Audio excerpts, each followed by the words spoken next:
Of Chapter 12, E-Commerce Overview. Again, you were sent the test reviews, 2 Word documents for Chapter 11 and Chapter 12.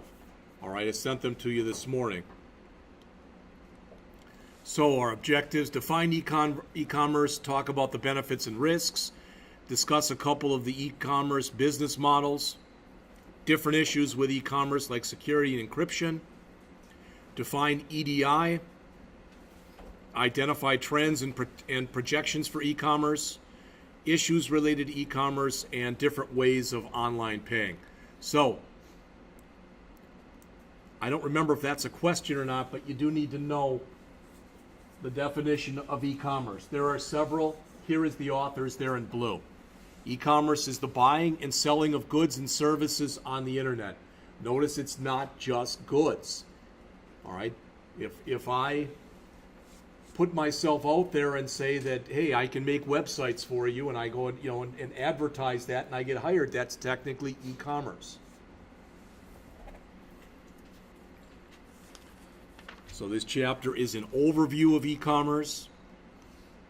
There's their formal definition of e-commerce. I don't remember which one of them was on the test, but there it is on the top of page 518. All right. The advantages of e-commerce, as mentioned here, the first one is reduced costs. You can have, if you've got an electronic store, it can be open 24/7, even when there's no one there. All right. Increased customer satisfaction. Well, it's the old, maybe you've seen the old, not old, but the cartoon of the guy in his underwear and slippers on, who's online and he's ordering stuff. Or the woman in her bathrobe type of an idea. Since it's open 24 hours a day, okay, ideally at least you get increased customer satisfaction. Anyone, anytime. More effective data management. By and large, these things are all done through databases. All right? And if, I'd mentioned this as an example before. I don't know if I did to this class or not, but my daughter is going to college in Illinois. And I remember one semester, I asked her about a couple of her books because she wasn't sure what they were yet. And she said, I've got these, but the instructor said it won't be till later today that he tells us whether or not for sure those are the books he's going to use. So I went out, and I actually went out to eBay, and I found them really cheap, both of them, but they were just about to close on the bidding. Well, half an hour later, she said, yeah, we've got them, but the bidding already closed. Somebody outbid me. All right, that kind of stuff happens all the time. But the point is, it was able to let me know on that because it was all database driven. All right, since the store is open 24 hours a day, you get potentially higher sales. All that stuff should make sense. Some other advantages, again, I already mentioned, convenience, shopping at any time. This is a big one. Easier comparison shopping. If I want to buy myself a new iPad, I can go out to Best Buy's site, I can go out to Walmart's site, etc. An interesting thing in the last couple months, maybe I mentioned it here, I know we talked about it in the afternoon class, is Walmart no longer price matches. At least I know they don't on their groceries. You want to see a pissed off wife, you should have seen my wife when she went to Walmart and she had 5 ads from other papers, and the lady waiting on her said, we don't price match here anymore. And she told her, she said, that's fine, then you can take everything that I've got that's a price match and you can put it back. All right, it didn't bother her. And she let him know what she thought too. Wider selection of goods. You literally can set up an online store, and I'm not exaggerating. If you had the inventory, you can set an online store up in a half an hour.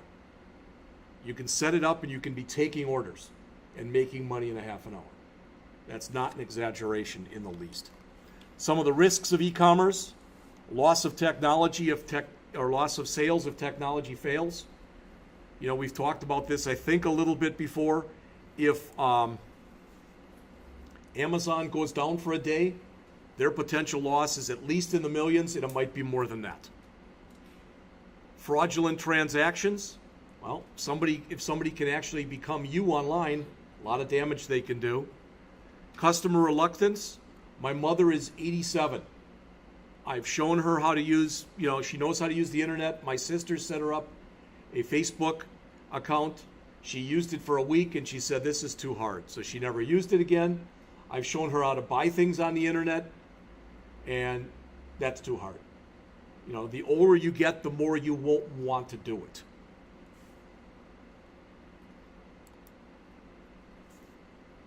Increased competition. If you've never heard this term before, brick and mortar store, that's an actual physical location.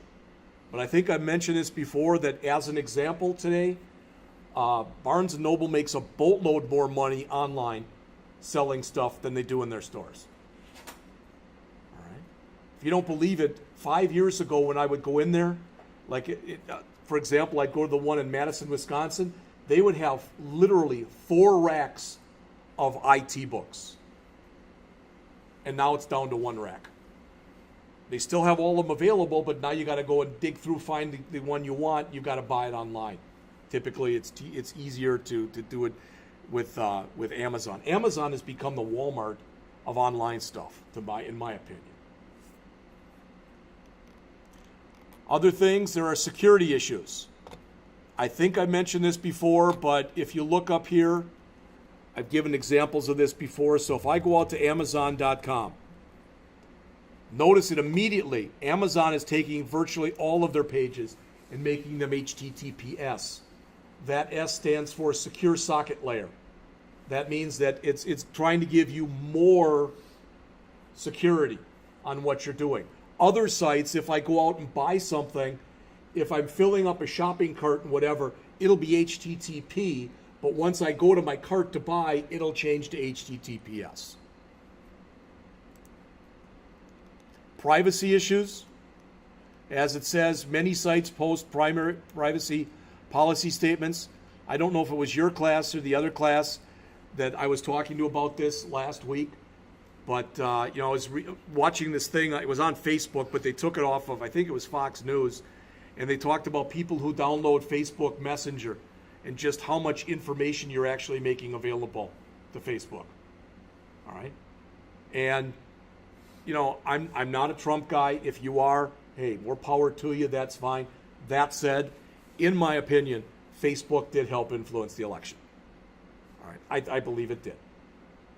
When you look at the states that Clinton lost in, the main 3 or 4, Wisconsin and Pennsylvania and Ohio, and there might have been another one. It was a total of 70,000 votes. All right? And that may sound like a lot, but when you start to amortize that over different, over the states and the areas and stuff, it had an effect. I'm not saying she would have won if Facebook wouldn't have got involved. I think she would have won if Russia wouldn't have gotten involved. But a lot of what Russia did was Facebook. This stuff isn't going to change. We've got a president right now who basically has come out and said there are no rules anymore. All right? If you tick him off, he goes and gets mad at NFL players. All right? For doing something they've got a natural born right to do, whether you agree with it or not. All right. Purchasing based on photos and descriptions.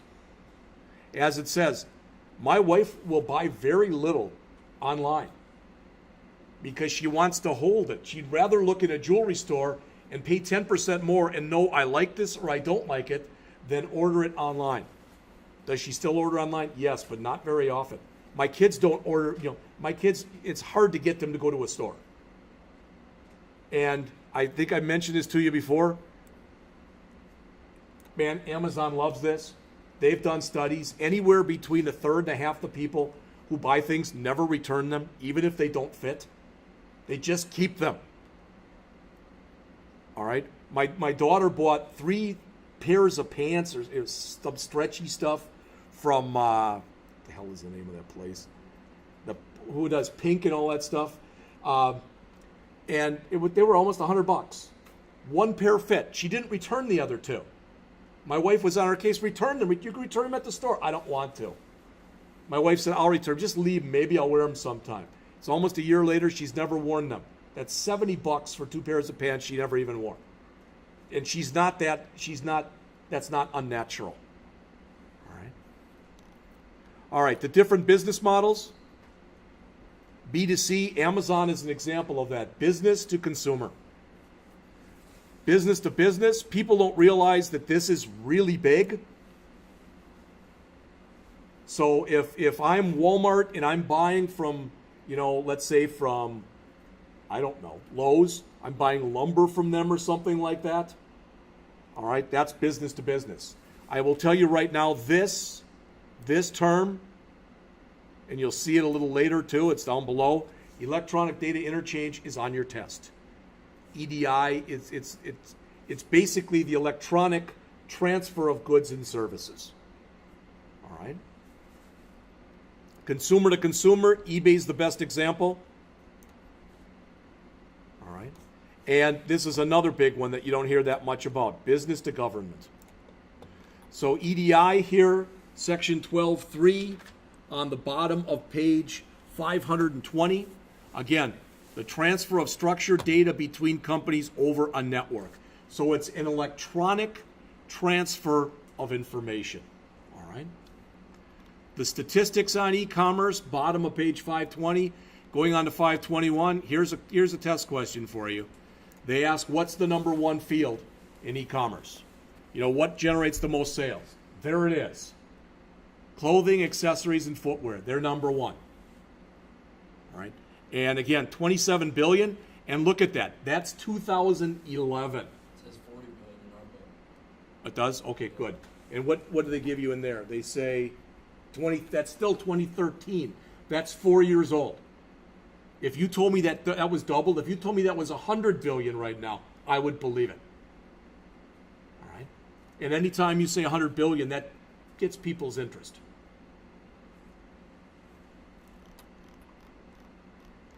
As far as the percentage of people who use the internet, as you can see, typically as the age goes up, the internet use goes down. Typically as the income goes up, the internet use goes up. Typically as the education goes up, the internet use goes up. Those are all generalities, but more or less they hold true. Some issues with e-commerce. First one is intellectual property. I've given you my own story about this. That we've talked a little bit about this, and I think Colin, you were the one who asked me about becoming a partner, for a YouTube partner. If I ever decided I wanted to take all, let's just say this entire class. Let's say there's 200 lectures. I wanted to take them, bundle them up, and I could put them into some super zip pattern, and I wanted to sell those. I couldn't do it without the permission of Rankin because the intellectual property, they're co-owned by me and by them. Cybersquatting, this is another thing that's on the test. Cybersquatting is when you buy a domain name that somebody else is going to want. So let's assume for a second, this just came to mind. Some of you might know who he is. He's a very articulate young man, Cory Booker, who I believe think he's the governor. He's either the governor of New Jersey or no, that's Christie. He's the mayor of some city in New Jersey. A lot of people think that he'll run for president in 2020. Now, if I looked on here, because I have no idea, I've never tried doing this. I don't know if it's C-O-R-Y or C-O-R-E-Y, but I'll try it like that. It's C-O-R-Y. All right, not .com. Notice there is a CoryBooker.com though.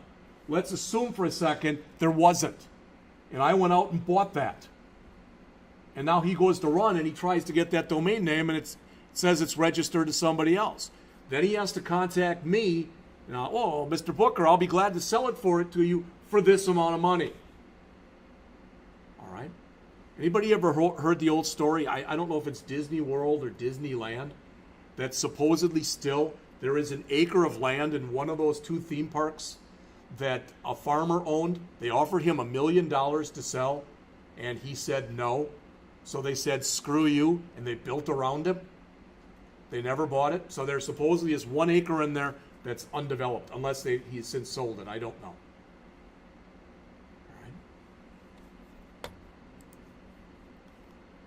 Security is always an issue.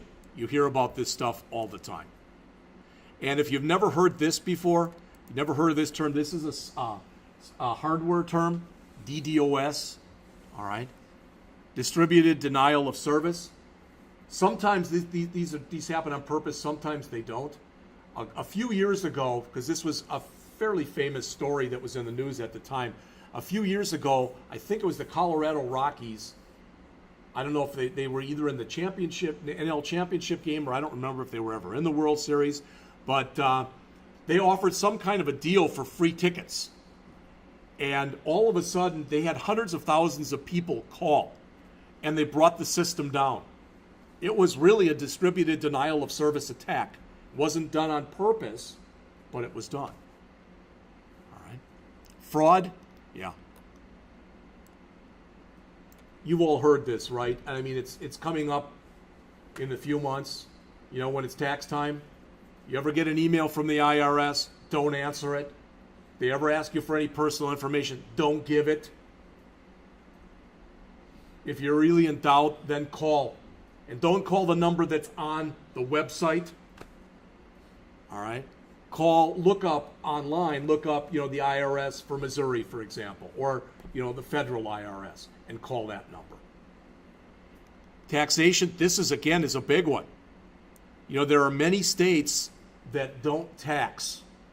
There are many states that don't tax when you buy stuff on the internet. Some do. All right? Do you know this? I'm asking the question. You don't have to answer, but do you know this? That let's say that I buy, I don't know, $1,000 worth of stuff on the internet. Let's just say I bought that in 2017 and now I'm doing my taxes. And I have not paid any taxes on those purchases. I have to declare that to the government. And if I don't, that's a reason for them to audit me. All right? It happens a lot more than you think. International commerce, the same kind of thing. Today, I bought stuff from sites in England. All right? And a lot of people who are in other countries buy stuff from America. So there's all sorts of concerns over taxation and other stuff. All right. Unfortunately, the author put this in here, and unfortunately, there are questions on this on the test, but this literally is all hardware. I've got a friend who's a security expert. He was actually a cryptologist for the U.S. Army for 20 years. And he could talk about this stuff, and you'd be bored silly, but he could just talk and talk and talk about it. And the idea is, when you encrypt, this is a question on the test. Encrypted text is also known as cipher text. That is on the test. What is not on the test is this. Unencrypted text or decrypted text is known as clear text. That's clear text because you can read it. Encrypted text is in a format where you can't understand it unless you have what's called an encryption key. So encryption is the conversion of data from a readable form to a non-readable form. And when you do this, there is symmetric key encryption and asymmetric key encryption. I believe the one that's on the test is symmetric. We'll see it in just a couple minutes. So symmetric, as it says, is also called single key. The encryptor and the decryptor, they both use the same key. You must keep it secret because if somebody finds out your encryption key, then they can read your stuff. In asymmetric, it's called public key because there's no shared. Instead, two keys are created at the same time. There's a public and a private. The public anyone can see. The private you better not share. Integrity, in the book here on the middle of page 524. All right, it says a message is to have integrity if it can be proven that it has not been altered. There's different ways that can be done. You can look at that yourselves. This is actually a little bit old. It's in the book. I'm not sure, in our book it's still the same. But most of the time today, you don't see this referred to anymore as secure socket layer. It's now TLS. It's transport layer, or TLS, transport layer socket, I think. All right, but it's the same thing. And the idea, that's that little key that can be put here. Hopefully you've all seen this before, where you get that little key right there. And it means your site is about as secure as you can make it. I don't care what anybody tells you, there is no such thing as a secure site. tell you my Mr. Tabbitt story because he's the cryptologist, and maybe I've told you this already. I still remember, class started one day, and we were co-teaching a class, and the students going like this young lady. And Doug says, yeah. She says, I got a question for you, Mr. Tabbitt. It's about security. Okay. I just bought a new computer. Good. Okay, how do I keep it totally secure? You have to know Doug because he's the most sarcastic SOB I've ever met in my life. I love the guy. He's a terrific person, but I can be sarcastic. I can't rival him. There's no way. So he's, Mr. Tabbitt, how do I keep my computer secure? And he goes, never turn it on. No, he's being dead serious. She goes, well, I have to turn it on. Okay, never connect to the internet. Well, that's why I bought it. Then your computer will never be totally secure, young lady. That's what he told her. You may or may not have heard this term before, but the estimate is 1 out of every 3 personal computers in the world is what's called a zombie computer, which means that even though you can use it and do whatever you want, somebody else actually can control your computer. All right? As long as you've ever connected to the internet, it's quite possible your computer is a zombie computer. All right? People, no, it's not me. I'm not one. Okay, I'm not saying you are, you aren't, but you could be. All right, digital certificates. This is on the test. This is the middle of page 525.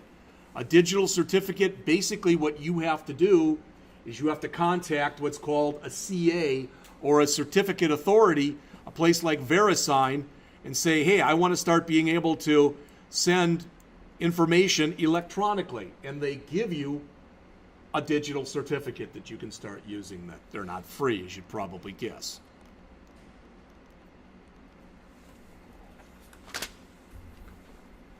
They go through the process here. I don't think that's on your test. On page 526. Believe it or not, we're almost finished with the chapter. So, order and payment processing. Okay. You may or may not have heard of this. There was actually a thing, it was on the news, that Visa is starting to offer incentives to different companies to not accept cash or checks for payments anymore. Because if you can't use cash, and you can't use check, and you can't use a debit card, what's left? A credit card. And many people have a Visa card. Yes. Isn't that illegal to stop No. accepting something? No. They can encourage them. They cannot force them. Oh, okay. You know? But you know what? When you were a little kid and you wanted to do something, your mom could encourage you not to do it. Right? And, well, what if I did it? Well, then she could slap you one if you did it, or punish you, or put you in a corner, or whatever. It's not the same thing here, but they can make life harder on people, or they can financially entice them into trying to agree with what they want. All right. I'm never ceases to amaze me, though, and maybe I've told you this. Sorry if I bore you, but I've gone into Walmart before and I've asked, why don't you have a line for cash only? So when I come in there and I've got 2 things and I've got cash, well, that's why we have that, serve yourself, and I'll do that. But if there's 30 people in there, why should I have to wait? Half the people who use debit cards don't have a frickin' clue on how to use them.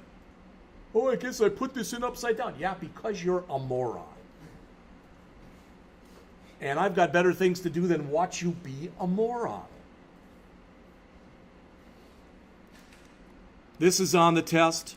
A merchant account is a type of business bank account that allows users to accept credit card payments. Smart cards, as it says, they're similar to a credit card, but they've got a chip inside of it embedded. That's becoming the rage here. Mobile payments, where you pay online. This is also on the test. An emerging trend, this NFC. So NFC is near field communication. It uses a radio frequency to share information between devices in close proximity, like between smartphones or whatever. All right, digital wallet on the bottom of page 527. This is also on the test. Now, let's not be stupid here. One of the questions on the test is more or less, what is a virtual wallet that can be used for mobile or online payments? And one of the possibilities is digital wallet.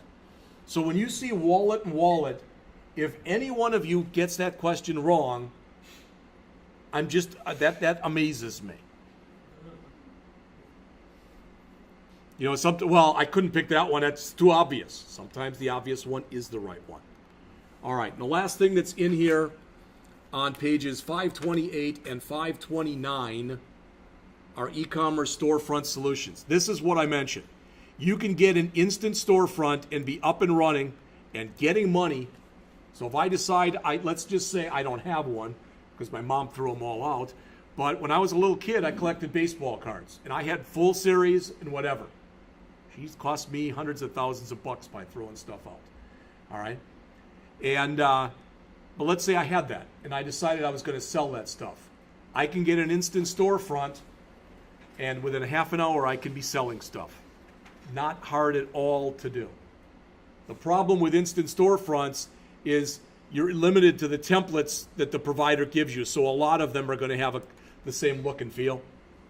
All right. Well, if you don't want that, you can buy off-the-shelf shopping cart software.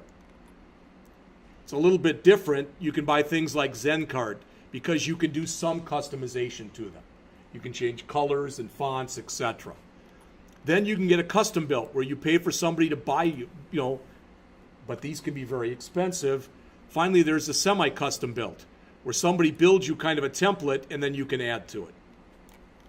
All right, and that's it for Chapter 12. Let's do this. I'm going to stop taping.